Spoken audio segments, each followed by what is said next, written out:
Meus amados irmãos, sede firmes e constantes e sempre abundantes na obra do Senhor, sabendo que o nosso trabalho não é vão no Senhor. E por que o nosso trabalho no Senhor não é vão?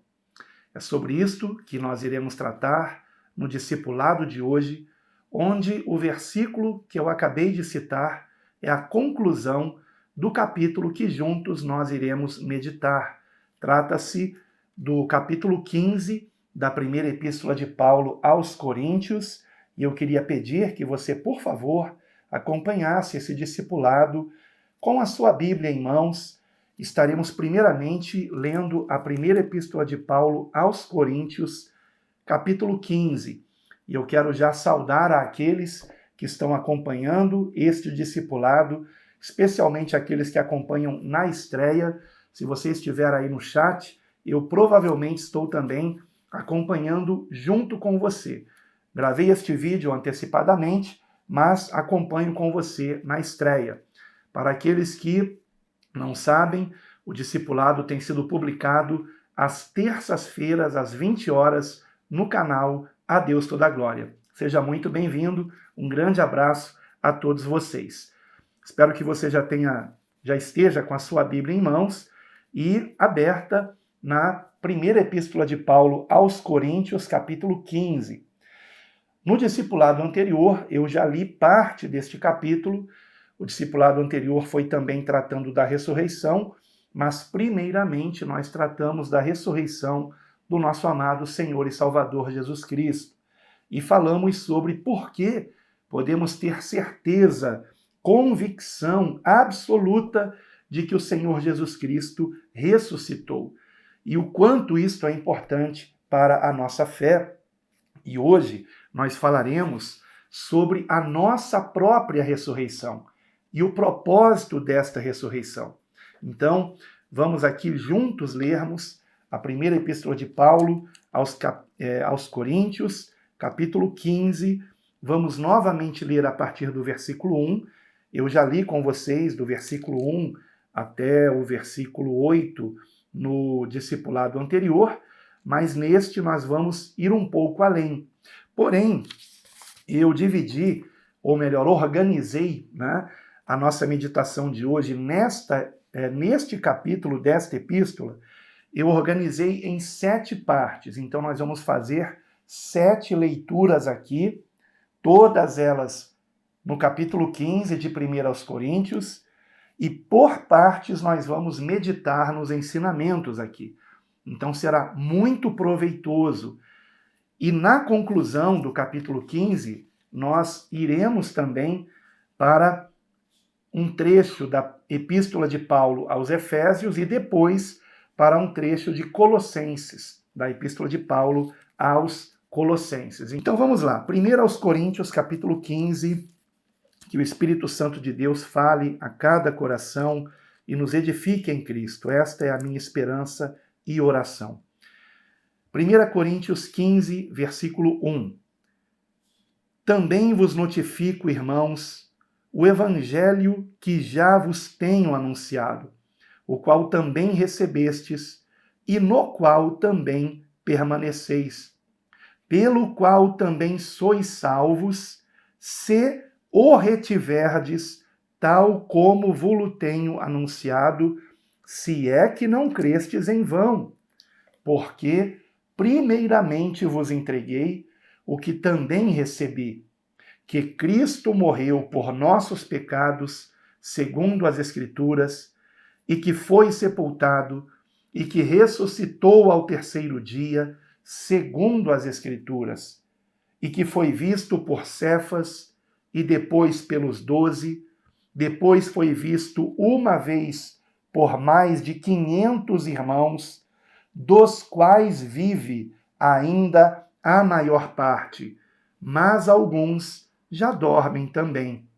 Depois foi visto por Tiago, depois por todos os apóstolos, e, por derradeiro de todos, me apareceu também a mim, como a um nascido fora de tempo. Esta é a nossa primeira leitura. fomos até o versículo 8, eu poderia ter parado no 7, mas o 8 ele faz a transição para a próxima parte que nós vamos ler aqui também. A respeito desta primeira parte, 1 Coríntios 15, do versículo 1 até o 8, eu já falei a respeito disto no discipulado anterior, e principalmente aqui trata da morte do Senhor na cruz, inclusive no discipulado que não foi o anterior a esse, foi o discipulado de número 40, eu falei sobre a cruz de Cristo, falei por que o Senhor teve que ser crucificado. Então, se você não assistiu àquele discipulado, é muito importante que você confira o discipulado de número 40 aqui do nosso curso gratuito, Formando Discípulos de Cristo. E no discipulado anterior, como eu já expliquei no início deste discipulado de hoje, falei sobre a ressurreição de Cristo, especificamente da ressurreição de Cristo. O que é mencionado nesse texto é que Cristo ressuscitou, depois, evidentemente, de ser sepultado, ao terceiro dia ressuscitou e foi visto por muitos que nele criam. E é muito significativo que o Senhor Jesus tenha aparecido apenas àqueles que nele criam, com exceção, na verdade, também de Tiago, irmão dele, irmão de Jesus, e de Paulo. E eu creio que Paulo cita Tiago aqui, eu não falei sobre isto no discipulado anterior, mas algo que me ocorre é que não foi por acaso que Paulo mencionou Tiago, irmão do Senhor. Porque, como eu disse no discipulado anterior, os irmãos de Jesus, os irmãos carnais de Jesus Nazareno, né, o filho de Maria como homem, não acreditavam que Jesus fosse o Messias.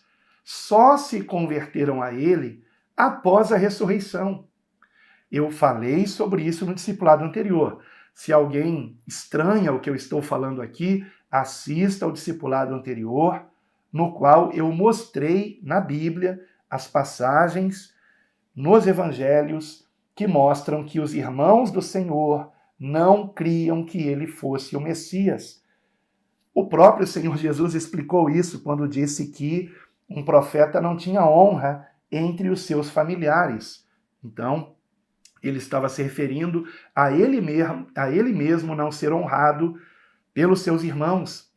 E então, nós vemos aqui que Paulo cita que o Senhor Jesus, ele apareceu a Tiago, depois, né, de ter ressuscitado, evidentemente, e também apareceu a ele Paulo. E o que Tiago e Paulo tinham em comum? Só se tornaram convertidos a Cristo por terem visto o Senhor ressuscitado. Como vocês sabem, o Senhor Jesus apareceu a Paulo no caminho de Damasco, como ele mesmo relata em algumas epístolas, como aqui, por exemplo, como também na epístola aos Gálatas, e nós temos isto detalhado em Atos capítulo 9. Então, Paulo está citando Tiago aqui para mostrar que houve também apóstolos, ou seja, pessoas comissionadas pelo Senhor para pregar o Evangelho e que não haviam se convertido a ele antes da ressurreição. Então ele cita Tiago e ele cita ele mesmo, Paulo, como sendo o último dos apóstolos. Isso é muito importante nós entendermos. Por quê?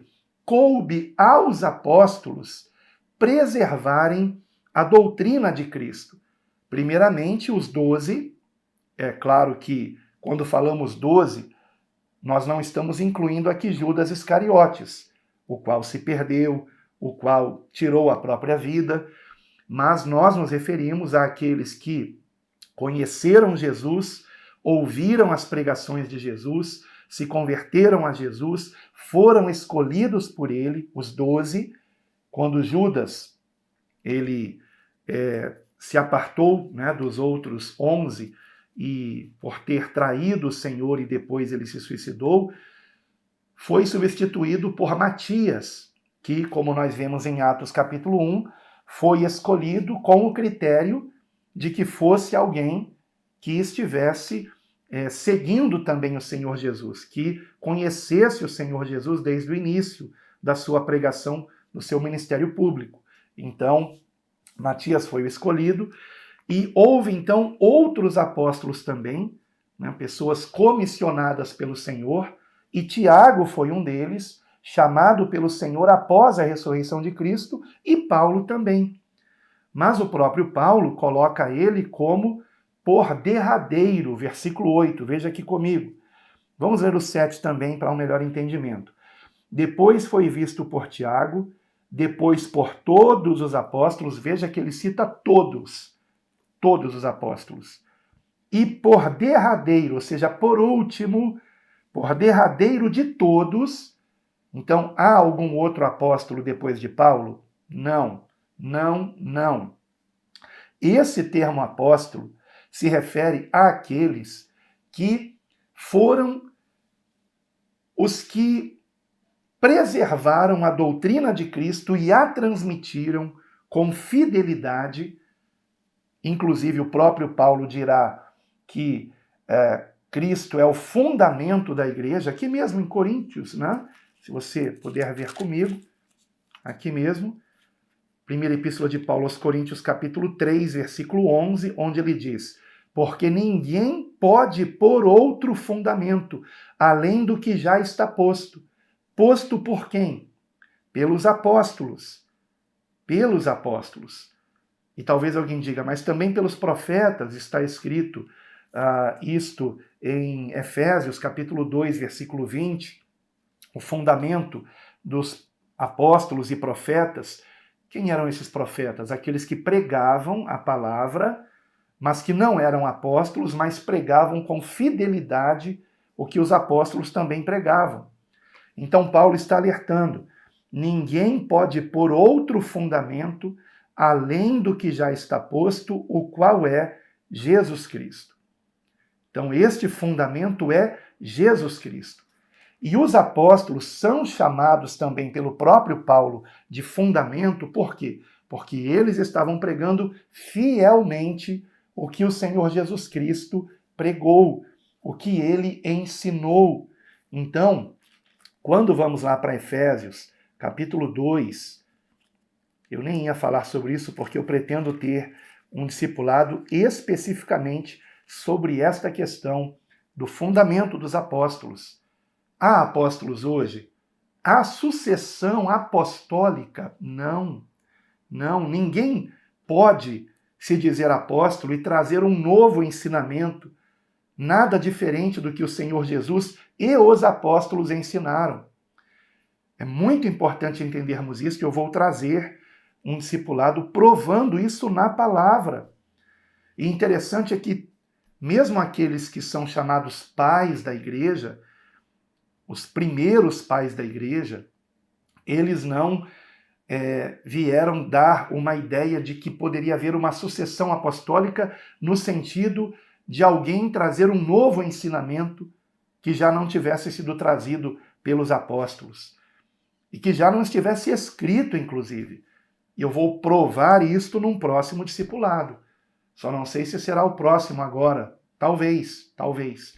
Mas quero sempre trazer aqui o discipulado na direção do Espírito Santo. Então eu só antecipo o que será dito no próximo discipulado quando eu já sei que é isto que o Espírito Santo está me orientando. Mas às vezes eu não sei, eu não tenho certeza ainda de qual será o próximo discipulado. Então eu prefiro não antecipar aqui o assunto. Mas talvez seja isto. Talvez eu fale sobre o fundamento da nossa fé, que é Cristo, que foi pregado pelos apóstolos, e nada mais pode ser acrescido a isto. Nenhum outro novo ensinamento. Nós vemos em Efésios 2, versículo 20, escrito o seguinte: edificados sobre o fundamento dos apóstolos e dos profetas, de que Jesus Cristo é a principal pedra de esquina. E aí, talvez alguém diga, esses profetas são os profetas do Antigo Testamento? Ora, eles profetizaram a respeito de Cristo. Então, neste sentido, sim. Mas como nós temos que analisar o texto dentro do contexto, quando na epístola aos Efésios os profetas são mencionados, de que profetas está sendo dito? Veja aqui comigo no capítulo 3, Efésios 3, versículo 5. É dito assim: o qual noutros séculos não foi manifestado aos filhos dos homens, o quê? O mistério de Cristo, que está sendo mencionado no versículo anterior, ou nos anteriores. Então, repetindo o versículo 5. O qual noutros séculos não foi manifestado aos filhos dos homens, como agora tem sido revelado pelo Espírito aos seus santos apóstolos e profetas. Então, agora, então ele está falando que são de profetas de agora. E temos também no capítulo 4, versículo 11, escrito assim: e ele mesmo deu uns para apóstolos e outros para profetas. Então veja que ele está falando de apóstolos e profetas agora, na igreja. Tá? Eu teria traduzido o versículo 11 da seguinte maneira, sendo bem fiel ao texto grego. E ele mesmo providenciou apóstolos, também profetas, também evangelistas, também pastores e mestres. Não a palavra doutores, mas a palavra mestres. Pretendo também trazer um ensinamento sobre por que algumas versões trazem escrito doutores.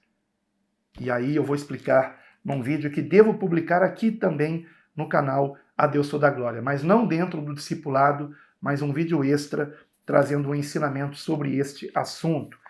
Talvez até nos próximos dias, viu? Que eu estou há bastante tempo já para falar sobre isso e tem muita gente que precisa conhecer essa questão. Então vamos lá.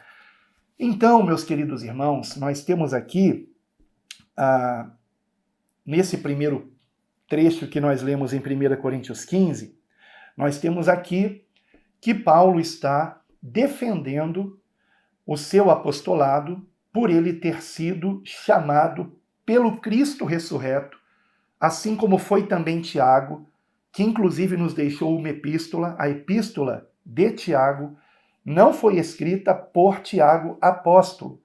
Esse Tiago apóstolo, ele foi martirizado, e isto está no capítulo 12 de Atos dos Apóstolos, tá? Não é o Tiago apóstolo dos 12, mas é o Tiago que foi também chamado pelo Senhor Jesus, mas depois da sua ressurreição, foi chamado pelo Senhor após a ressurreição, tinha por nome Tiago, mas era o Tiago, irmão do Senhor, e que foi quem escreveu a epístola de Tiago.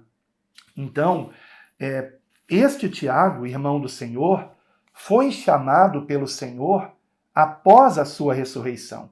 Então, após Jesus haver ressuscitado, ele aparece a Tiago e o chama para também pregar o evangelho, assim como chamou a Paulo também, como nós encontramos em Atos capítulo 9. Só que Paulo deixa bem claro: e por derradeiro de todos me apareceu também a mim, como um nascido fora do tempo. Esta palavra, esta frase, né, nascido fora do tempo, na verdade é apenas uma palavra em grego, que é abortivo. Como a um abortivo, ou como a um aborto. A palavra é aborto, na verdade. Né? E por que Paulo usou essa palavra? Porque o que é um aborto? É um nascimento fora do tempo. Então, por isso foi traduzido como um nascido fora do tempo. Ou seja, não era mais para haver nenhum apóstolo, mas o Senhor chama também Paulo, que na época era conhecido como Saulo, Saulo de Tarso. Então você evidentemente deve conhecer a história. Se não conhece, depois leia Atos capítulo 9, e assim você terá um conhecimento maior a respeito disso. Mas podemos aqui prosseguir. Vamos agora ler novamente o versículo 8, e vamos do 8 até o 11. Primeiramente até o 11 aqui. Depois nós vamos prosseguir em 1 Coríntios 15. Por enquanto, vamos ficar o tempo todo, quase até o final desse discipulado, em 1 Coríntios 15. E eu preciso ser muito objetivo, então eu tenho que tentar me conter, porque eu acabo me empolgando, esse assunto, a palavra de Deus me empolga, irmãos. E aí eu acabo indo além do que eu tinha planejado falar, né? Mas eu tenho que tentar ser o mais objetivo possível. Então vamos lá. Vou primeiro ler do 8 ao 11 e depois eu comento. E por derradeiro de todos me apareceu também a mim, como a um nascido fora de tempo, porque eu sou o menor dos apóstolos, que não sou digno de ser chamado apóstolo, pois que persegui a igreja de Deus.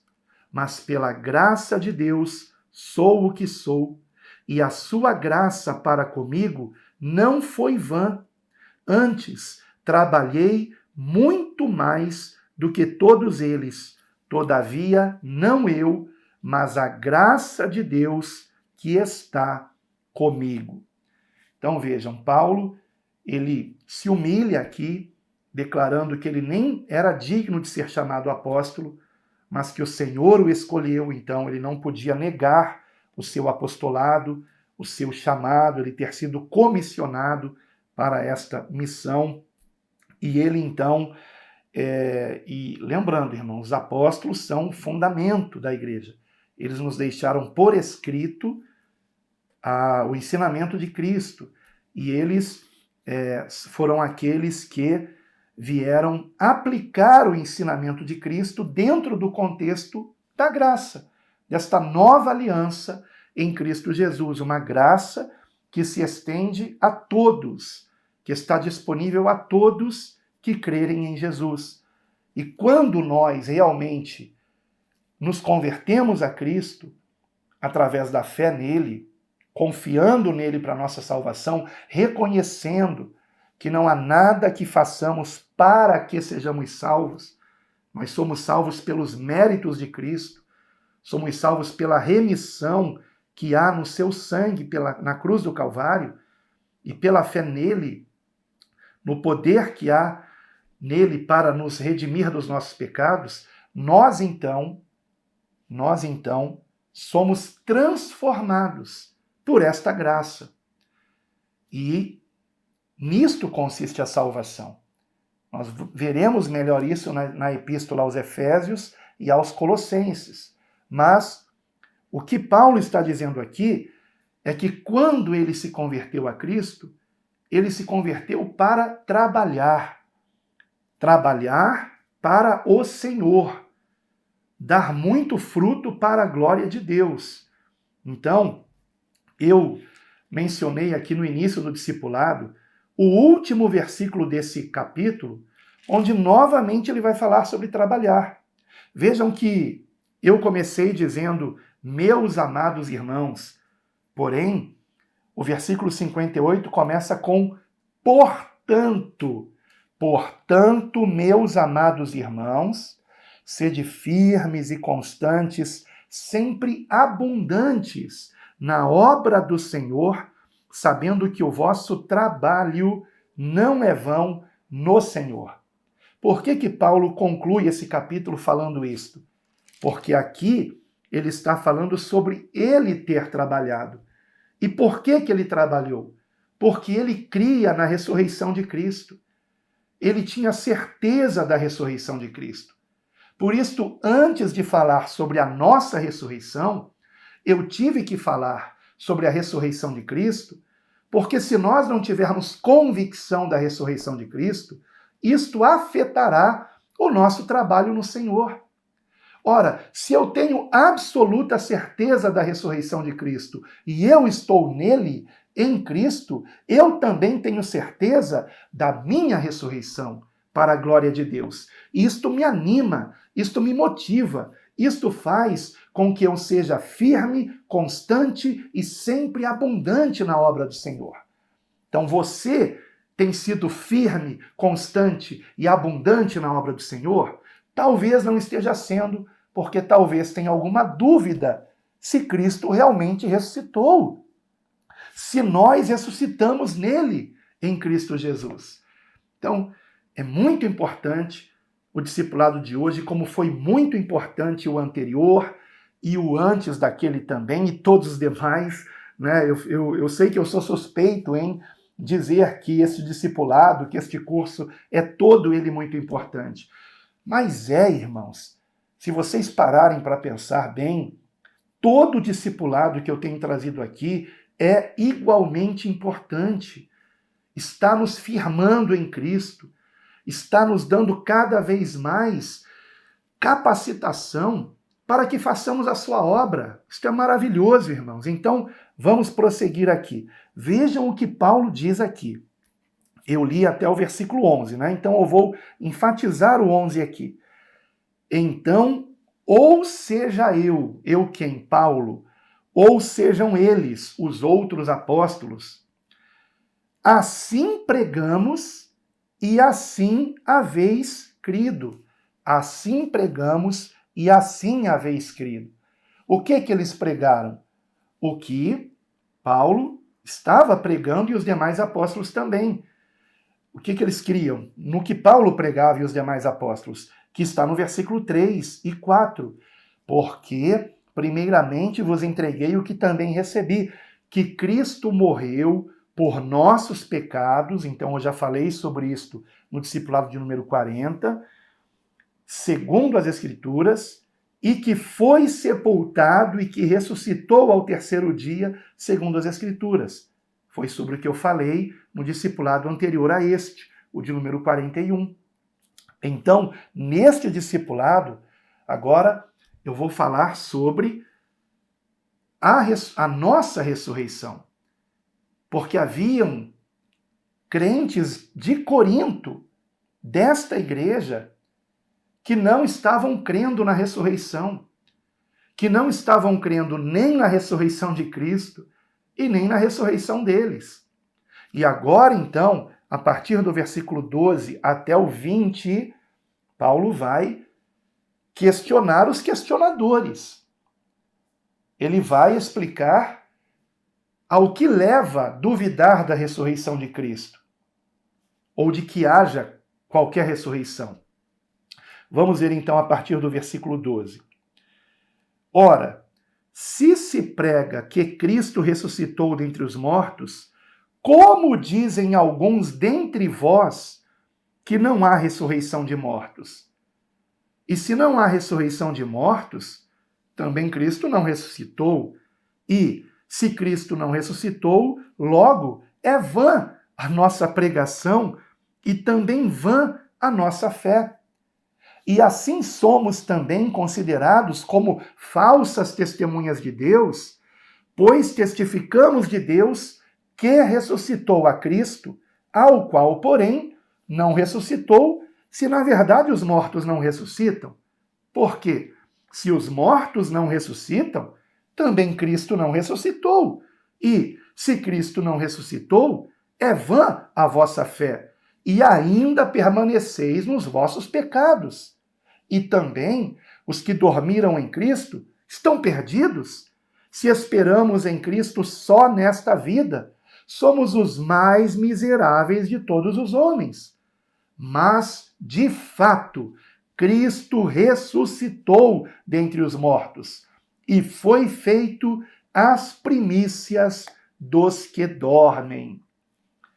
Brilhante o raciocínio de Paulo, aqui a lógica de Paulo, para confrontar aqueles que negavam a ressurreição, aqueles que negavam que os mortos ressuscitam e que haverá uma ressurreição no fim dos tempos geral, no juízo final. Paulo está aqui combatendo aqueles que negavam isto, que é uma doutrina bíblica, na qual Paulo cria, e os fariseus criam também, mas os fariseus, eles criam apenas na ressurreição geral no final dos tempos. Eles não imaginavam que Cristo pudesse ressuscitar, eles não acreditavam nisto, porque eles não entendiam que primeiro Cristo ressuscitaria antecipando a ressurreição dos demais no fim dos tempos. De modo que por isso é que Cristo é chamado de as primícias, aqui no versículo 20. Do que está sendo dito aqui? Primícias é um termo que significava os primeiros frutos da produção agrícola. Os primeiros frutos de uma produção agrícola. Então, se colhia os primeiros frutos, que eram uma amostra dos demais frutos. Se os frutos eram bons, se era uma boa colheita. Então ela provava o restante da colheita. Então Cristo, sendo as primícias daqueles que ainda ressuscitarão, ele é uma amostra de que nós ressuscitaremos e também de que nós seremos como ele. Teremos um corpo incorruptível, um corpo imortal. E que corpo é esse? O corpo de Cristo. Vou falar um pouquinho mais sobre isso mais à frente. Mas vejam que aqui Paulo questiona os questionadores ou os incrédulos que não criam na ressurreição, deixando bem claro que se eles não criam na ressurreição, eles não poderiam crer então na própria ressurreição de Cristo. E se eles não crescem na ressurreição de Cristo, então eles ainda permaneciam mortos em seus pecados. Porque o pecado gera a morte. E foi pela ressurreição que Cristo nos justificou. Não apenas pela morte na cruz, mas pela ressurreição. Porque a ressurreição é a prova de que o Pai aceitou a oferta do Filho em favor de nós, pecadores, no sentido de quando estávamos mortos em nossos delitos e pecados. E ele tomou sobre si a nossa iniquidade, o nosso pecado, fazendo-se maldição em nosso lugar, porque, como eu expliquei no discipulado de número 40, está escrito na Escritura, no Antigo Testamento, maldito que for pendurado no madeiro. E Cristo foi pendurado no madeiro. Então, ele, que nasceu sem pecado, viveu sem pecado e morreu sem pecado, tomou sobre si a nossa maldição, a maldição de todo aquele que nele crê, para que a Escritura se cumprisse. Maldito o que for pendurado no madeiro. Isto é muito bem explicado no discipulado de número 40. E isto é maravilhoso. Aleluia. Maravilhoso. Então, meus queridos irmãos, o que nós temos aqui é uma defesa maravilhosa disto, e o que eu acabei de mencionar, você encontra claramente dito em Romanos capítulo 4, versículo 24 e 25, que diz assim: mas também por nós, ou seja, a justiça de Cristo foi imputada também por nós. Se você ler o contexto, é disso que está sendo falado. Estou em Romanos 4, 24. Vou ler do início novamente. Mas também por nós, a quem será tomado em conta os que cremos naquele que dentre os mortos ressuscitou, a Jesus nosso Senhor, o qual por nossos pecados foi entregue e ressuscitou para nossa justificação. Então, para que Jesus ressuscitou? Para a nossa justificação. Para que nós sejamos vistos por Deus como justos, justificados pelo seu sangue vertido na cruz do Calvário. Como lá mesmo em Romanos, nós vemos no capítulo de número 3, versículo 23, porque todos pecaram e destituídos estão da glória de Deus, sendo justificados gratuitamente pela sua graça, pela redenção que há em Cristo Jesus. E o próprio Paulo explicou aos Romanos, no versículo 19 e 20, Romanos 3, 19 e 20. Ora, nós sabemos que tudo o que a lei diz, aos que estão debaixo da lei o diz, para que toda a boca esteja fechada e todo o mundo seja condenável diante de Deus. Então a lei serve para mostrar que todos pecam, todos pecaram. Versículo 20. Por isso nenhuma carne será justificada diante dele pelas obras da lei, porque pela lei vem o conhecimento do pecado. Prosseguindo, mas agora se manifestou sem a lei a justiça de Deus, tendo o testemunho da lei e dos profetas, agora sim falando dos profetas do Antigo Testamento, que profetizaram sobre Cristo, isto é, a justiça de Deus pela fé em Jesus Cristo para todos e sobre todos os que creem, porque não há diferença, porque todos pecaram e destituídos estão da glória de Deus, sendo justificados gratuitamente pela sua graça, pela redenção que há em Cristo Jesus, ao qual Deus propôs para propiciação pela fé no seu sangue, para demonstrar a sua justiça pela remissão dos pecados dantes cometidos sob a paciência de Deus. Você viu aqui o que está escrito? Pela fé no seu sangue. Foi o sangue de Jesus que nos redimiu de todo pecado e iniquidade. Você crê nisto? É nisto que você tem que crer para ser salvo, para ser perdoado de seus pecados e justificados, porque você crê que ele vive. Você crê que a oferta pelo pecado foi aceita e a prova disto é a ressurreição de Cristo. Como isto é profundo e maravilhoso. Prosseguindo, versículo 26. Estou em Romanos 3. Para a demonstração da sua justiça neste tempo presente, para que ele, Cristo, seja justo e justificador daquele que tem fé em Jesus. Por que Jesus ressuscitou? Porque ele foi justo, completamente justo. O Cordeiro perfeito, sem pecado. A oferta foi satisfeita, foi aceita. E a ressurreição de Cristo é a prova disto. Aleluia! Então prossegue aqui. Vou ler de novo o 26 e vou até o 28. Para a demonstração da sua justiça neste tempo presente, para que ele seja justo e justificador daquele que tem fé em Jesus. Onde está logo a vanglória? É excluída? Por qual lei? Das obras? Não, mas pela lei da fé. Concluímos, pois, que o homem é justificado pela fé sem as obras da lei.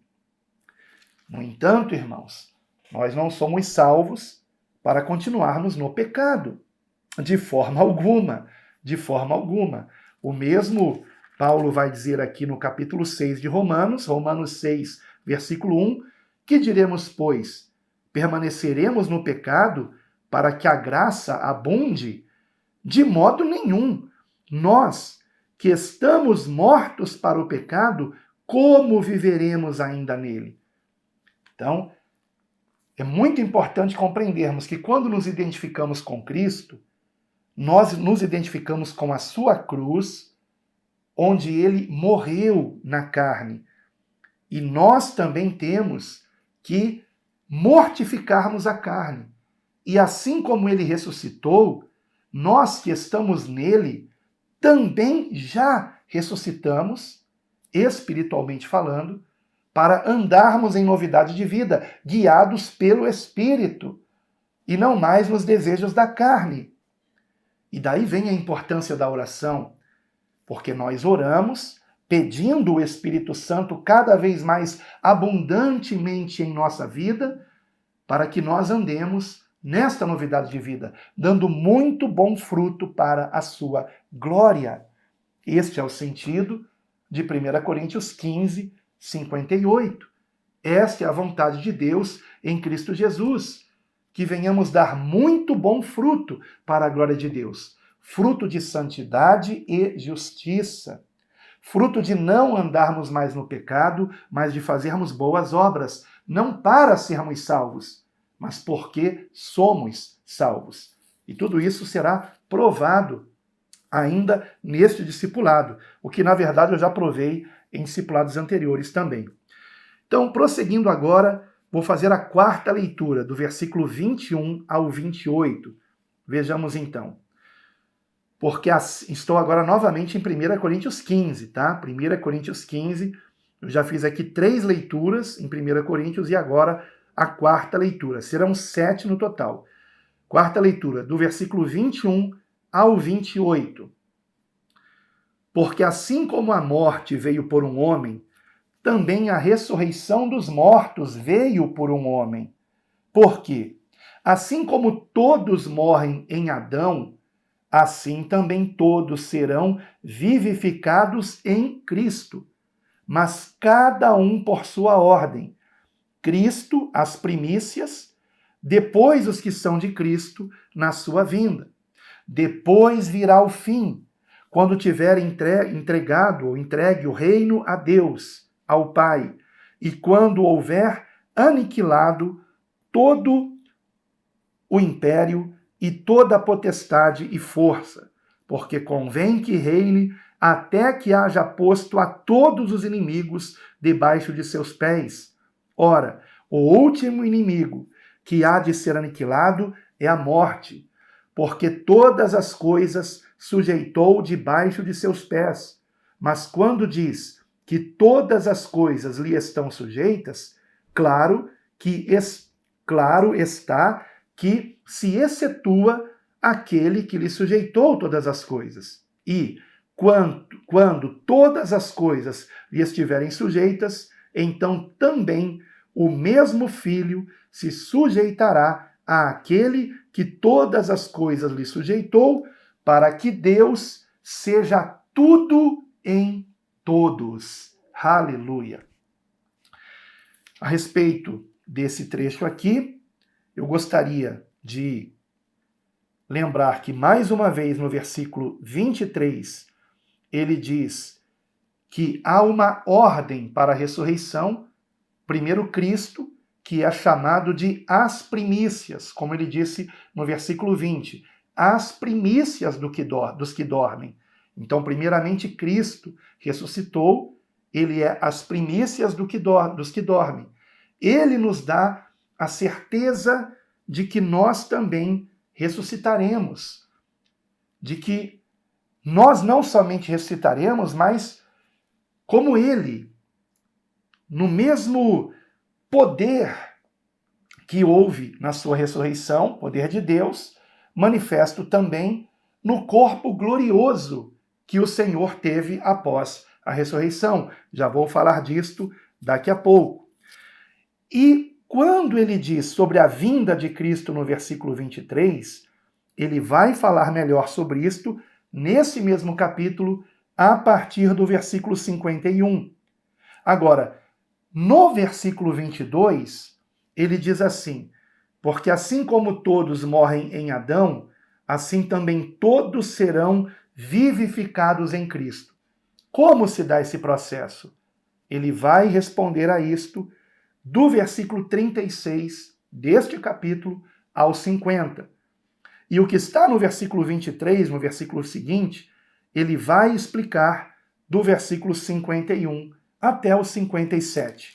Então, nós temos aqui coisas que Paulo vai explicar mais adiante. Então, podemos ir um pouco além do que eu li até agora, tá? Podemos ir um pouco além aqui. Vamos então agora fazer a quinta leitura, que é do versículo 29 ao 34, e tem algo muito importante de ser explicado aqui, mas muito importante mesmo, porque existe uma seita que interpreta erradamente o versículo 29, que eu vou ler agora. Mas vamos ler do 29 ao 34, e então eu vou explicar o 29.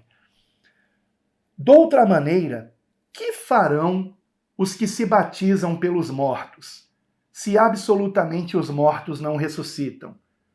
Por que se batizam eles, então, pelos mortos? Por que estamos nós também a toda hora em perigo? Eu protesto que cada dia morro, gloriando-me em vós, por Cristo Jesus, nosso Senhor. Se, como homem, combati em Éfeso contra as feras, que me aproveita isso se os mortos não ressuscitam? Comamos e bebamos, que amanhã morreremos. Não vos enganeis. As más conversações corrompem os bons costumes. Vigiai justamente, e não pequeis, porque alguns ainda não têm o conhecimento de Deus, digo para vergonha vossa. Mais uma vez, Paulo está aqui raciocinando contra aqueles que duvidavam da ressurreição. E ele começa no versículo 29 falando algo que é mal interpretado por alguns e que inclusive por uma seita que realiza batismos de pessoas que estão nessa seita, que já foram batizadas, mas que depois são de novo batizadas em nome de algum morto, em nome de alguém que já morreu, e essa pessoa então, sabendo o nome deste falecido, que não se converteu a Cristo em vida, vejam a heresia, irmãos, que coisa absurda. Essa pessoa então se batiza em nome do morto, em nome do falecido, para que a alma desse falecido seja salva. Vejam que absurdo, irmãos. Isto é algo abominável, é uma heresia terrível. Paulo nunca ensinou isto.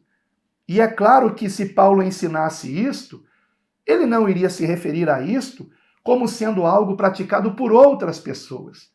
Não é disto que Paulo está falando. Ele não está aqui justificando uma prática errada. Agora, alguns interpretam que no tempo em que Paulo estava escrevendo essa epístola, já acontecia esse tipo de heresia. Então, por exemplo, no comentário desta Bíblia aqui, BKJ, Bíblia King James, é a Bíblia de Estudo King James, comentário Romans, nós temos escrito aqui o seguinte, a letra é muito miudinha, eu tenho que colocar o óculos. No comentário está escrito o seguinte, é bem provável, veja o que está dito aqui, provável. Então há divergências, mas é bem provável que são batizados pelos mortos seja uma referência à prática aparentemente exclusiva da Igreja de Corinto, de uma pessoa se batizar em lugar de um cristão que morreu sem ser batizado. Paulo não estava fazendo vistas grossas a esta prática, e certamente as Escrituras não nos orientam, em parte alguma, a realizar batismos como esse. Paulo apenas destacou que não fazia sentido os coríntios enaltecerem tais práticas se não acreditavam na ressurreição dos mortos. Então vejam, alguns acreditam que os próprios coríntios estavam tendo essa prática. Alguns teólogos. Eu discordo deles.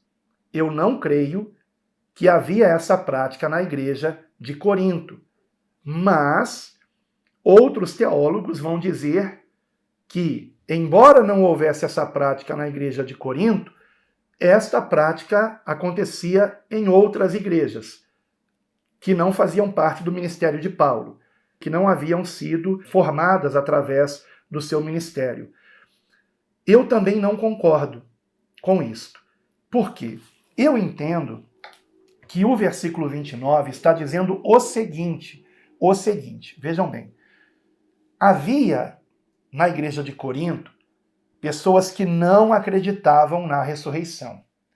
Então, se elas não acreditavam na ressurreição, estas pessoas continuavam mortas em seus delitos e pecados. Aliás, uma expressão que Paulo usa escrevendo aos Efésios.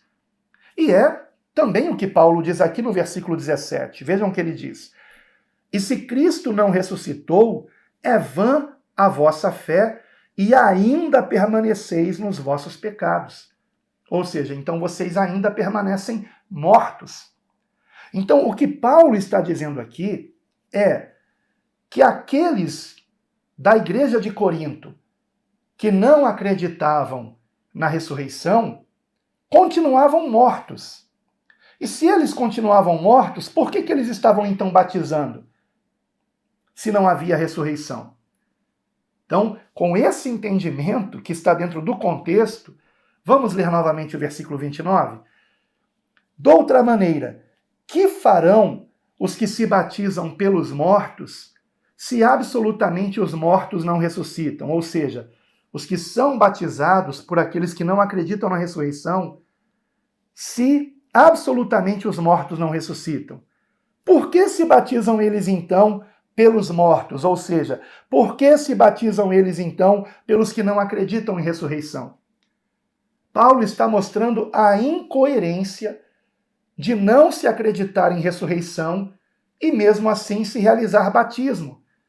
Ora, o batismo simboliza a ressurreição. Ele simboliza a morte para o velho homem, que é o imergir na água, e quando a pessoa batizada emerge da água, isto simboliza a ressurreição. Isto simboliza que nós, então, nascemos de novo. Já ressuscitamos em Cristo, espiritualmente falando. Agora, este corpo aqui será transformado num novo corpo que não envelhece, que não é corrompido, que não morre, imortal e para a glória de Deus. Agora, é um corpo igual a este, carnal? Não. Carne e sangue não herdarão o reino de Deus. Nós vamos ver isto mais à frente. O que não significa ser um corpo imaterial. Não é isto. Mas é um corpo diferente. É um corpo glorioso. Como glorioso foi o corpo de Cristo após a sua ressurreição. O corpo carnal de Cristo estava lá na sepultura? Não, não estava.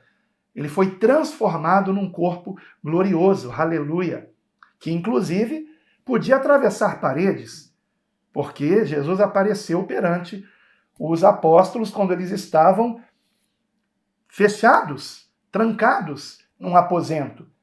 E mesmo trancados, o Senhor Jesus aparece perante eles e ainda come com eles, aleluia.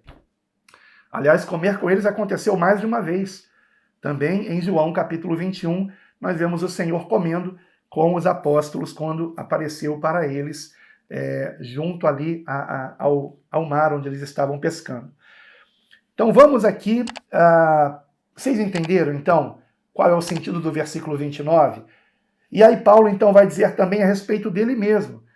Por que estamos nós também a toda hora em perigo? Se referindo a ele, se referindo àqueles que com ele estavam fazendo a obra do Senhor. Ele escreveu essa epístola juntamente com o irmão Sóstenes. Você pode ver isso no versículo 1.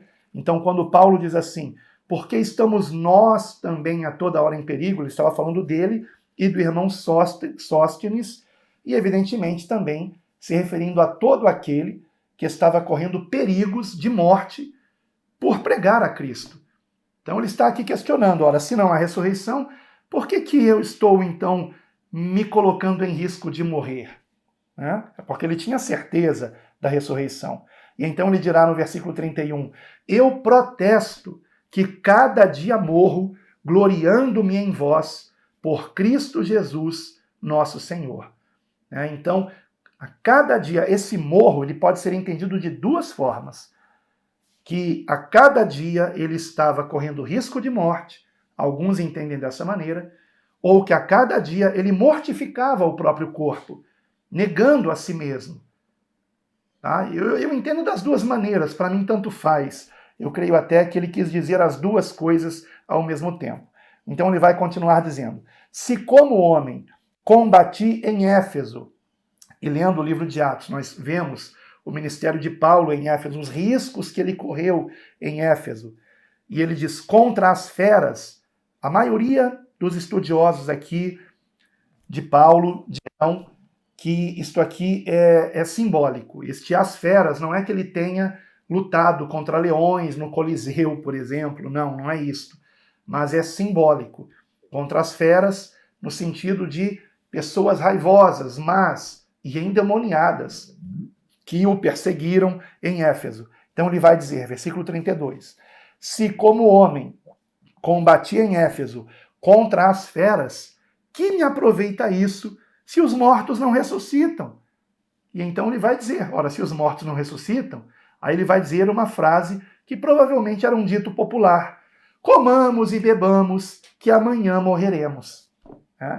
Então, ele está zombando aqui dos que não acreditam em ressurreição, porque o melhor é nem se converterem, porque se é só para esta vida, né, que nós estamos convertidos a Cristo, se não há justiça, se não há condenação dos ímpios, se não há recompensa para os justos, para aqueles que pela fé em Cristo são justificados e passam a viver em novidade de vida, se não há nada disso, comamos e bebamos que amanhã morreremos.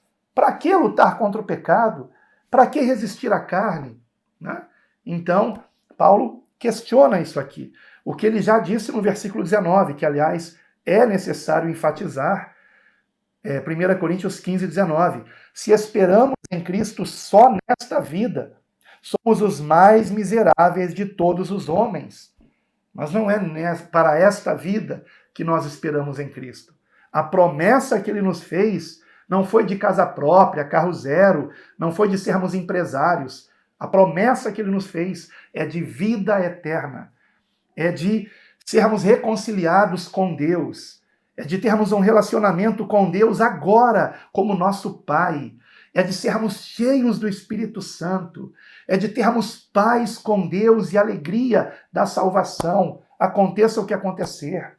Isto é maravilhoso, é sermos cheios do seu amor para amarmos o nosso semelhante como Cristo nos amou. A Deus toda a glória. Aleluia! Oh, meus irmãos, eu me empolgo, eu acabo falando mais do que eu deveria, por isso o discipulado sempre fica com mais de 1 hora, né? Mas vamos prosseguir aqui. Vamos agora para a sexta leitura, a penúltima aqui em 1 Coríntios 15, do versículo 35 ao 50. Vejam comigo, por favor. Mas alguém diz: como ressuscitarão os mortos? E com que corpo virão? Interessante não ser no plural aqui, hein? Vejam que a primeira pergunta é no plural. Como ressuscitarão os mortos? Por que a segunda pergunta não é e com que corpos virão? É com que corpo virão. Tá? Então vamos ver isso mais adiante, embora eu já tenha dado um spoiler aqui, né, no que eu já disse nesse discipulado. Mas vamos lá. Novamente a leitura do 35 e vamos até o 50. Mas alguém dirá: como ressuscitarão os mortos? E com que corpo virão? Insensato! O que tu semeias não é vivificado se primeiro não morrer. E quando semeias, não semeias o corpo que há de nascer, mas o simples grão, como de trigo, ou de qualquer outra semente.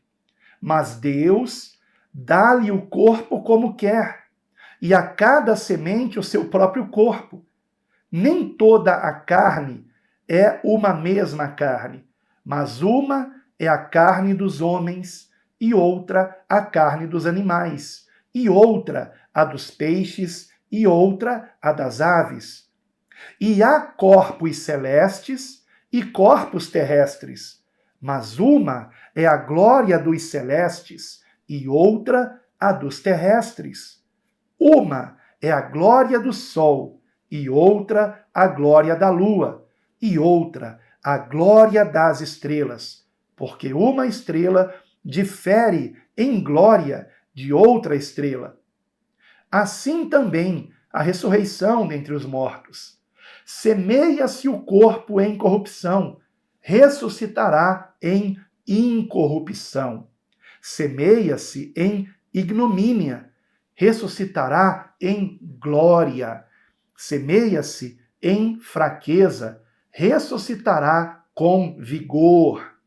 Semeia-se corpo natural, ressuscitará corpo espiritual. Há corpo natural e há também corpo espiritual. Assim está também escrito: o primeiro homem, Adão, foi feito em alma vivente, o último Adão em espírito vivificante. Mas não é primeiro o espiritual, senão o natural, depois o espiritual. O primeiro homem da terra é terreno, o segundo homem, o Senhor, é do céu. Qual o terreno, tais são também os terrestres. E qual o celestial, tal também os celestiais. E assim como trouxemos a imagem do terreno, assim traremos também a imagem do celestial. E agora digo isto, irmãos, que a carne e o sangue não podem herdar o reino de Deus, nem a corrupção herdar a incorrupção. Então vejam que aqui, com todo este longo texto que nós lemos, Paulo responde à pergunta: com que corpo virão os que ressuscitarem? Agora vejam que ele diz com que corpo, porque ele está falando do corpo de Cristo, do corpo espiritual, que é a sua igreja, que somos nós convertidos a Cristo, que espiritualmente nós estamos edificando a igreja do Senhor, esse templo para Deus que é a igreja do Senhor, onde ele habita. O Espírito Santo de Deus habita em nós. Neste corpo é um só Espírito. Por isso que ele chama de um só corpo. O mesmo Espírito Santo que habita em você, convertido a Cristo como teu único Senhor e Salvador, é o mesmo Espírito Santo que habita em mim, que também nele creio de todo o meu coração. Então é o mesmo Espírito Santo que inspirou os autores bíblicos, tanto do Antigo Testamento quanto do Novo Testamento. O mesmo Espírito Santo, o que não significa que nós estejamos autorizados a acrescentar novos ensinamentos, novas doutrinas. Não, de forma alguma. De forma alguma. Isto coube no Novo Testamento, na Nova Aliança, apenas aos apóstolos. São o fundamento desta igreja. São o início deste corpo. Agora, o fundamento que eles pregavam é Cristo, que Paulo vai chamar de a pedra da esquina, se referindo a profecias a respeito de Cristo, a pedra que os construtores rejeitaram. Então, cada um de nós, somos uma pedra viva nesta edificação, que é o corpo de Cristo. Eu já falei sobre isto em discipulados anteriores, só não lembro agora exatamente o número do discipulado, mas eu já falei sobre isto, irmãos. Já falei por mais de uma vez, inclusive. Então, o corpo que teremos é o corpo de Cristo ressurreto. Seremos semelhantes a ele. Como eu falei, um corpo glorioso para a glória de Deus. Louvado e engrandecido seja o Senhor. Agora, Jesus não poderia então ter saído da tumba, da sepultura, sem que precisasse a rocha ser rolada? Sim, ele poderia. Mas foi aberta a sepultura para que pudesse se entrar e se verificar que ele havia ressuscitado. Porque senão a sepultura continuaria fechada e não se saberia que ele ressuscitou. E como haviam guardas ali na porta de onde o Senhor foi sepultado, naquela que era ali a sepultura que era da propriedade de José de Arimateia, como haviam, que era membro do Sinédrio, eu falei sobre isto no discipulado anterior, como haviam guardas ali a mando de Pilatos, por pedido dos sacerdotes, né? Então, não poderia alguém ter roubado o corpo, porque guardas estavam lá, guardando o local. Isto é dito claramente no Evangelho segundo Mateus. Então, nós encontramos a tumba aberta para que soubessem que o Senhor ressuscitou, para que entrassem lá e vissem, ele não está mais aqui. Aleluia! Então, isto é maravilhoso, irmãos. E Paulo conclui essa parte que eu li dizendo: e agora digo isto, irmãos, que a carne e o sangue, ou seja, esse corpo que nós temos neste momento, não podem herdar o reino de Deus, nem a corrupção herdar a incorrupção. Então, este corpo será transformado, que é a resposta que ele dará para a outra pergunta que foi feita no versículo 35. Como ressuscitarão os mortos? Já vimos a resposta para e com que corpo virão. Como ressuscitarão? Ressuscitarão num corpo transformado. Né? E como será essa ressurreição? Vamos ver aqui agora. Versículo 51 até o 57, que diz assim: Eis aqui vos digo um mistério. Na verdade, nem todos dormiremos, ou seja, quando Cristo voltar, nem todos os convertidos a ele estarão mortos. Nem todos dormiremos. Mas todos seremos transformados. Transformados, vejam. Não é o mesmo corpo. O corpo de quem estiver vivo na vinda do Senhor também será transformado. Aqueles que morreram no Senhor e que são chamados pelo eufemismo de dormiram em Cristo, não é dito morreram por quê? Porque voltarão a viver num corpo glorioso. Então diz aqui, versículo de número 51, mas todos seremos transformados, versículo 52 agora, num momento, num piscar de olhos. Eu sei que na sua versão deve estar escrito num abrir e fechar de olhos. Não está escrito assim no grego, tá? Não tem a palavra abrir, nem a palavra fechar.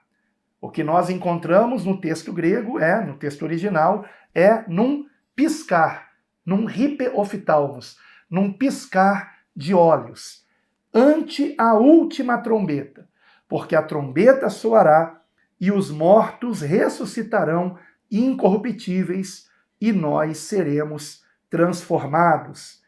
Porque convém que isto, que é corruptível, se revista da incorruptibilidade, e que isto, que é mortal, se revista da imortalidade.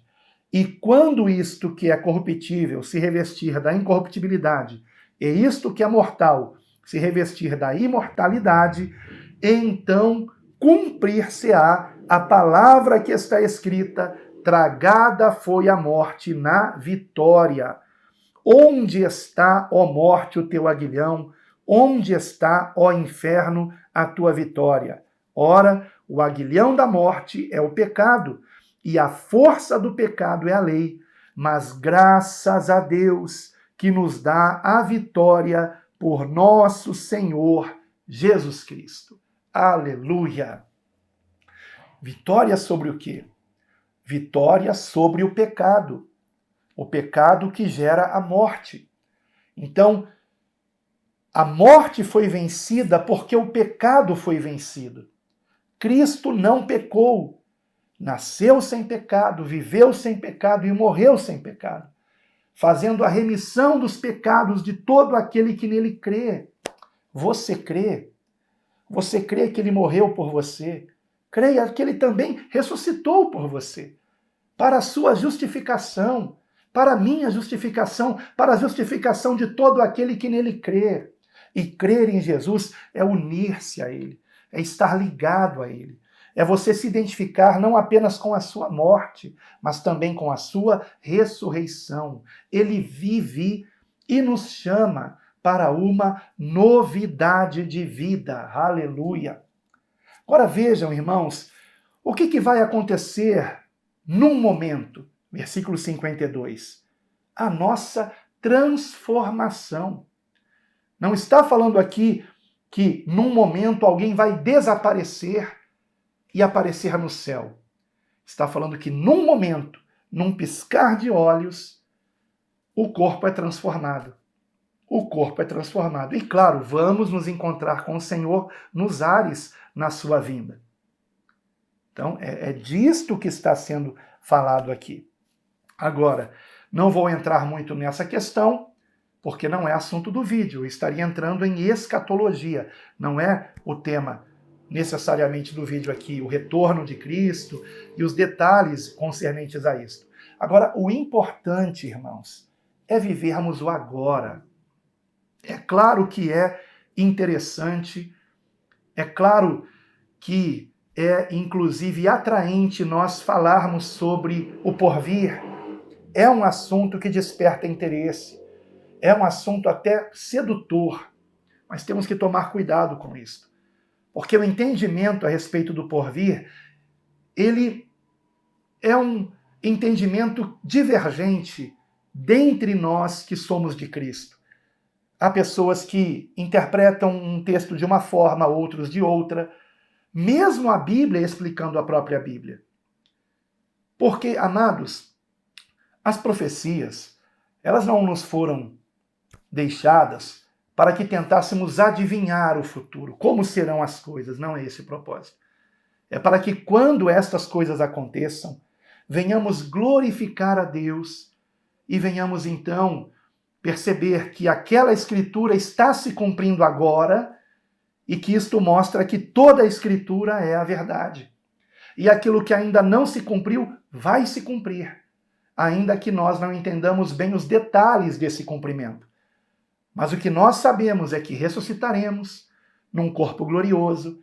Esse corpo que temos agora será transformado se agora nós já estamos no corpo de Cristo, que é a sua igreja. Ou seja, se todos nós estamos tendo o mesmo Espírito Santo, estamos bebendo da mesma fonte e tendo esta água viva em nós, que se transforma em vinho novo para a glória de Deus. Então é isso, irmãos. Agora, por que eu não li o 58? Eu li no início, né? Eu li no início. Porque eu quero, deste 58, mostrar para vocês que o propósito da ressurreição, o propósito da nossa ressurreição, está aqui no 58, irmãos. Portanto, o propósito da ressurreição está aqui. Meus amados irmãos, sede firmes e constantes, sempre abundantes na obra do Senhor, sabendo que o vosso trabalho não é vão no Senhor. Vejam que interessante, ele usa aqui a palavra vão. Ele já tinha usado essa palavra antes, lembram? Em uma das leituras que eu fiz aqui, que ele fala... pronto, versículo 17, 1 Coríntios 15, 17. E se Cristo não ressuscitou, é vã a vossa fé. Ele está questionando aqui os que duvidavam da ressurreição de Cristo. Então, para que vocês estão crendo? E no 29, então, ele vai dizer, então, para que vocês estão batizando? Vocês mortos, vocês que não ressuscitaram em Cristo, vocês cujos corpos não serão gloriosos no futuro, no dia da ressurreição geral, vocês estão batizando por quê, se vocês não creem na ressurreição? Então é vã a vossa fé? E aí Paulo aqui está dizendo, não é vã a nossa fé, não é vã a fé de quem crê que Cristo ressuscitou e que nele nós também ressuscitamos. Aleluia! Então ele está dizendo aqui, o nosso trabalho não é vão no Senhor. Agora vejam, ele colocou no Senhor. No Senhor. Trabalho que temos que fazer agora. Temos que andar em novidade de vida agora. Então o propósito da nossa ressurreição começa agora.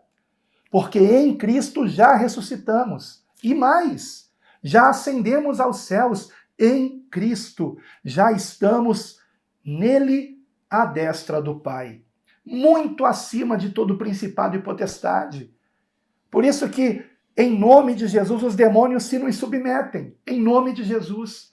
Porque estamos em Cristo, à destra do Pai, muito acima de todo e qualquer demônio que exista.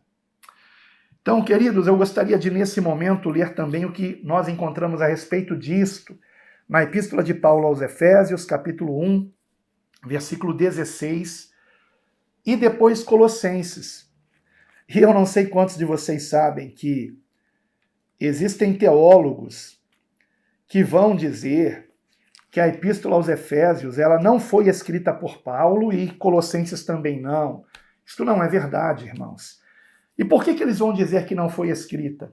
Principalmente por conta de que na Epístola aos Efésios e na Epístola aos Colossenses, Paulo fala da ressurreição agora, que nós já ressuscitamos em Cristo. Porque Paulo não disse isto, não enfocou isto, nem nas epístolas aos Romanos, nem aos Coríntios. Isto não quer dizer que ele não cresce desta maneira. Porque nós encontramos Paulo falando da necessidade de darmos frutos, também escrevendo aos Romanos, também escrevendo aos Coríntios, de que nós agora já temos que andar em novidade de vida. Mas existem teólogos que se dizem até cristãos, mas negam que a epístola aos Efésios e aos Colossenses sejam epístolas escritas por Paulo de fato. Mas é claro que são. E até o estilo a gente percebe que é o estilo paulino, né? O estilo de Paulo. Então vamos aqui, Efésios capítulo 1. Irmãos, é uma longa leitura. Eu vou tentar não comentar muito aqui. E eu acabo comentando muito quando eu... Deixa eu ver aqui. Meu Deus do céu, já passou de 1h. 1h e 18 minutos de vídeo, né? E agora, irmãos, o que eu faço? Efésios 1, versículo 16 em diante. Esse em diante, irmãos, é entrando no capítulo 2 de Efésios até o versículo 10. Efésios capítulo 1, versículos de 16, do 16 até capítulo 2, versículo 10, mas a hora está muito avançada. E Colossenses capítulo 3, versículos de 1 a 17. Posso dar uma lição de casa para vocês? Posso. Peço que vocês leiam, mas leiam mesmo, se puderem hoje ainda, no dia que vocês assistiram esse vídeo. Efésios capítulo 1, do versículo 16 até o capítulo 2, versículo 10. E você verá que em Cristo nós já ressuscitamos. E por isso temos que viver em novidade de vida, praticando boas obras, não para sermos salvos, mas porque somos salvos. Vejam comigo no versículo 6, Efésios 2, pelo menos do 6 ao 10 eu vou ler, tá? Efésios 2, 6 ao 10. Mas depois você leia, começando do capítulo 1, versículo 16, e indo de novo até o capítulo 2, versículo 10. Mas vamos agora, Efésios 2, de 6 ao 10. E nos ressuscitou, veja, no passado, nos ressuscitou, Deus nos ressuscitou, juntamente com ele quem? Com Cristo, e nos fez, passado, assentar nos lugares celestiais em Cristo Jesus, para mostrar nos séculos vindouros as abundantes riquezas da sua graça, pela sua benignidade para conosco em Cristo Jesus. Porque pela graça sois salvos por meio da fé. E isto não vem de vós, é dom de Deus. Isto o quê? A salvação. Isto não vem de vós, é dom de Deus. Não vem das obras, o quê? A salvação. Não vem das obras, para que ninguém se glorie. Porque somos feitura sua, criados em Cristo Jesus para as boas obras, as quais Deus preparou para que andássemos nelas. A vontade de Deus em Cristo Jesus é que pratiquemos boas obras, como consequência da nossa salvação, para mostrar que somos uma nova criatura em Cristo Jesus. E depois eu peço que você leia também Colossenses, capítulo 3, versículos de 1 a 17. Só não vou ler agora, porque já passamos de 1h e 20 minutos de discipulado. Colossenses 3, de 1 a 17. Mas eu peço que depois você leia, e aí você verá que nós, por nos identificarmos com Cristo, nos identificamos não apenas com a sua morte, então já estamos mortos para o pecado, para este mundo, para nós mesmos. Agora a nossa vida é Cristo, e nós ressuscitamos com Ele, por isso que estamos vivos em Cristo. Estamos mortos para esse mundo, mas vivos para Deus. Vivemos para Ele, para a glória dEle. E o que se espera disso? Se espera o seguinte, meus amados, que estejamos revestidos de Cristo. Versículo 12, Colossenses 3, 12. Esse trechinho aqui eu preciso ler. Colossenses 3,12 em diante.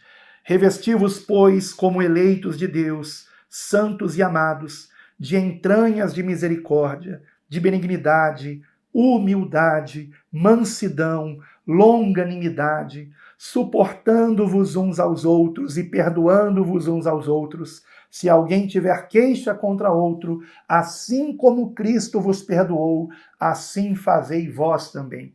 E sobre tudo isto, revesti-vos de amor, que é o vínculo da perfeição, e a paz de Deus, para a qual também fostes chamados em um corpo, domine em vossos corações e sede agradecidos. É assim que o Senhor espera que vivamos. Nós que cremos que o Senhor Jesus Cristo morreu por nossos pecados, foi sepultado, mas ao terceiro dia ressuscitou. E, pela fé nele, nós também morremos para o pecado, sendo redimidos pelo seu sangue vertido na cruz do Calvário, e ressuscitamos para uma novidade de vida, para que sejamos cheios do Espírito Santo, estejamos dando muito bom fruto para a glória de Deus. Você tem vivido assim? Se não tem, peça a Deus por essa novidade de vida. Arrependa-se de seus pecados. Confesse a Deus que você não pode salvar a si mesmo, que Jesus Cristo é o Salvador. E peça ao seu Espírito Santo.